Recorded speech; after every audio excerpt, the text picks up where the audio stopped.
Boa noite, amados. Graça e a paz do nosso Senhor Jesus Cristo esteja com você, esteja com sua família, que você esteja bem nesse instante. Esta é a nossa oração. Hoje é segunda-feira, nós vamos dar continuidade ao nosso estudo acerca das bem-aventuranças. Os amados têm acompanhado, esse é o 5º episódio. O episódio anterior, o 4º, nós falamos um pouquinho ainda dentro daquele conceito de que nós precisamos conhecer o bosque para depois nós olharmos a árvore, para assim nós podermos aproveitar a árvore olhando todo o bosque. E neste conceito de olhar o bosque, o presbítero Erasmo nos trouxe uma mensagem falando acerca do que é o reino dos céus e o reino de Deus. Os amados que não ouviram, retornem neste vídeo para a gente poder dar continuidade ao nosso estudo. Hoje nós vamos especificamente falarmos do que está descrito já das bem-aventuranças. Nós vamos entrar nas bem-aventuranças. Ou seja, hoje nós vamos conversar um pouquinho sobre Mateus 5:3, que diz: bem-aventurados os pobres de espírito, porque deles é o reino dos céus.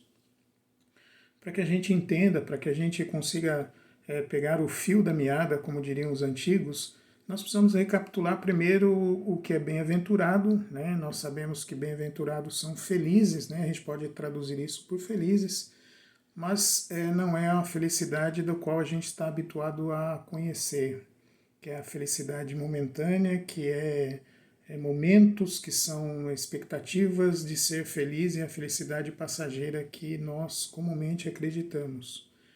A nossa visão acerca da felicidade é uma visão equivocada, né? Nós precisamos não olhar com o nosso olhar humano acerca da felicidade, para entendermos o que quer dizer esse felicidade ou feliz é os pobres de espírito, tá certo? Uma referência que pode nos ajudar é em João 16:22, quando Jesus fala aos discípulos acerca da ida dele e da tristeza que estava no coração dos discípulos por saber que Jesus iria embora, iria ser crucificado, iria morrer. E aí, em João 16:22, ele fala: olha, essa dor que vocês estão sentindo, essa tristeza, ela vai passar. Né? Ela vai, porque vocês estão sentindo essa tristeza agora porque descobriram isso, porque perceberam isso. Mas eu vou voltar, e quando eu voltar, vocês terão uma alegria que jamais ninguém irá tirar do coração de vocês. Né? Então, assim, a nossa alegria que deveria estar dentro do nosso coração não tem nada a ver com posses, por exemplo, que é um dos conceitos. Né? Nós temos, enquanto ser humano, o conceito de achar que a nossa alegria está atrelada a alguma coisa, ou alguma posse, por exemplo, né? Então a gente tem a ideia de que é ter alguma coisa, né? Posses, bens, vida boa, é algo visível aos nossos olhos, né? E o cristão, quando alguém pensa no cristão, ele pensa como alguém sisudo, então alguém que não tem felicidade. Então é um paradoxo, uma coisa muito estranha quando a gente analisa esse estudo, ou quando a gente está fazendo esse estudo, porque a mim, aos meus olhos humanos, eu digo que talvez os cristãos sejam infelizes, porque na maioria das vezes os cristãos estão sisudos, cabisbaixo, né? E aí quando aparece um cristão um pouco mais alegre, um pouco mais dinâmico, aquele cristão que tem a felicidade estampada nos olhos, alguém olha meio ressabiado, assim, como se ser cristão fosse uma pessoa que vivesse na tristeza, na amargura, e na verdade o Senhor nos salvou para sermos felizes, né? E o projeto de Deus para mim e para você é que você seja feliz e muito feliz. Mas a felicidade que Deus nos proporciona é diferente da felicidade que a gente está habituado, né? É uma felicidade que ela é interna, é dentro de nós, né? E nesse verso 3 ele fala exatamente sobre isso, né? De que felizes são os pobres de espírito. E aí a gente já começa a fazer aquela confusão, né? Como pode um pobre ser feliz? Né? E a gente tem a ideia e o conceito, e aí é muito, se a gente contextualizar esse momento também, tem muito a ver com a pobreza, realmente, a falta de dinheiro, a condição de vida, né? E no período de Jesus, quando Jesus fala acerca da pobreza ou dos pobres de espírito, ele faz referência sim à pobreza, a não ter nada, a ter dificuldade, porque isso era uma realidade para o povo judeu da época, porque vivia sendo perseguido pelo Império Romano, né? E as pessoas iam empobrecendo porque o Império Romano pegava tudo que eles tinham, né? Então, assim, a pobreza fazia sentido naquele momento.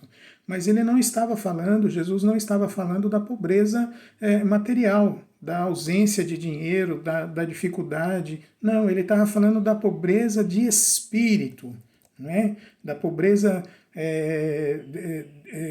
de espírito mesmo, ou de interno dentro de nós, né? Porque senão seria estranho. Hoje, por exemplo, o Hernandes Dias Lopes, ele tem um texto lá que ele fala que se essa tristeza descrita nesse texto de Mateus 5,3 se referisse à tristeza realmente falta de dinheiro, como por exemplo Francisco de Assis, do qual ele acreditava que nós tínhamos que largar todas as nossas posses, viver numa pobreza extrema, para assim a gente adquirir alguma coisa. E aí Hernandes Dias Lopes diz o seguinte: se isso fosse verdade, então quando eu ajudo alguém, quando eu dou uma cesta básica, quando eu proporciono uma condição de vida melhor ao ser humano, nós estaríamos privando ele de receber as bem-aventuranças, né? E isso não é verdade. Então faz todo o sentido. Pobreza não é, por exemplo, pobreza espiritual. Ainda que ele fale da pobreza que nós temos que ser pobres de espírito, ele não está falando da pobreza espiritual, né? daquela ausência de graça. Não tem nada a ver com isso, amados. O primeiro conceito, a primeira coisa que a gente poderia entender acerca desta pobreza descrita aí, pobreza espiritual, se os irmãos olharem, é a primeira bem-aventurança, porque é o primeiro degrau para nós entendermos as próximas bem-aventuranças descritas lá no capítulo 5 de Mateus. Então, é mais ou menos o seguinte: imagine que eu preciso, né, e a gente já conversou em outras oportunidades, eu preciso me esvaziar de mim para que, por exemplo, eu seja preenchido por alguma coisa. Eu preciso estar vazio, não é? Eu preciso estar vazio. Por exemplo, na questão lá dos odres, né, o vinho, para ser colocado dentro do odres lá, dos odres, era necessário que esse vinho, que esse odres estivesse vazio, não é? E aí Jesus fala que a palavra de Deus diz que nós precisamos preencher os odres, o vinho novo no odre novo. E o odre novo significa você se esvaziar de si mesmo, tirar tudo o que você tem de conceito, não é? E deixar-se ser preenchido por este vinho novo, não é? Mas para que ele entre dentro do meu odre, eu preciso estar com o odre vazio, porque se ele já estiver preenchido, isso não me adianta. Em outras oportunidades, nós falamos acerca de que não convive ou não dá para se conviver pacificamente dentro de nós o meu eu e o Espírito Santo de Deus. Porque se o meu eu estiver vivendo 100% na sua plenitude, o Espírito Santo de Deus não vai agir dentro de nós, porque dentro de nós estará só os nossos desejos, as nossas vontades, aquilo que eu acredito, não é? E aí nós temos que ter esse conceito de que nós precisamos nos esvaziar de nós mesmos. É mais ou menos fazer a oração do publicano, né? De reconhecer a necessidade total de Cristo em nossas vidas. Não é? Então, a pobreza de espírito é o reconhecimento da minha necessidade de Cristo, né? Ou seja, mais ou menos o que Paulo disse: ó miserável homem que sou, né? Ou seja, nós temos que ser miseráveis para poder receber a plenitude do Espírito Santo de Deus, não é?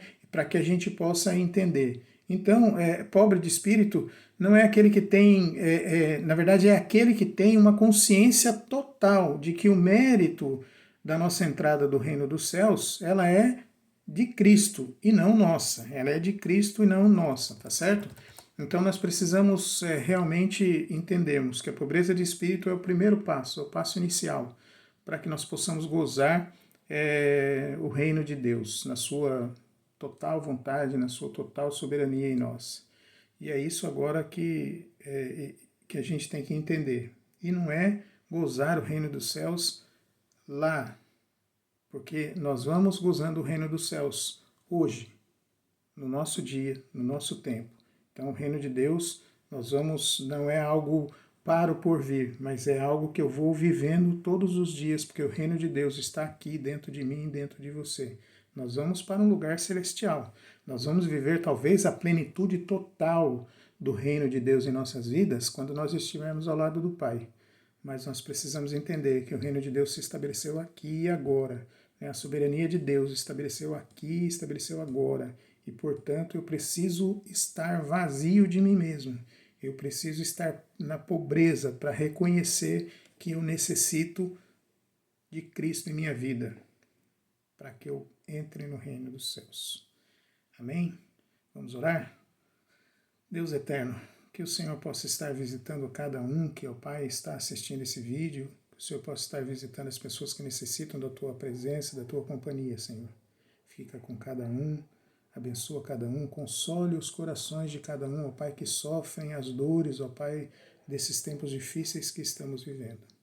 Permita, ó Deus eterno, que nós reconheçamos a Tua soberania em nossas vidas e que nós, ó Pai, nos esvaziemos de nós mesmos, Senhor, para que então o Teu vinho puro e santo possa estar no nosso odre, Senhor. E assim nós entendemos que é a Tua vontade que é soberana, que é a Tua vontade que nos vai fazer chegar próximo do reino de Deus e vai nos fazer viver o reino de Deus. É a oração que nós fazemos no nome santo de Jesus Cristo. Amém.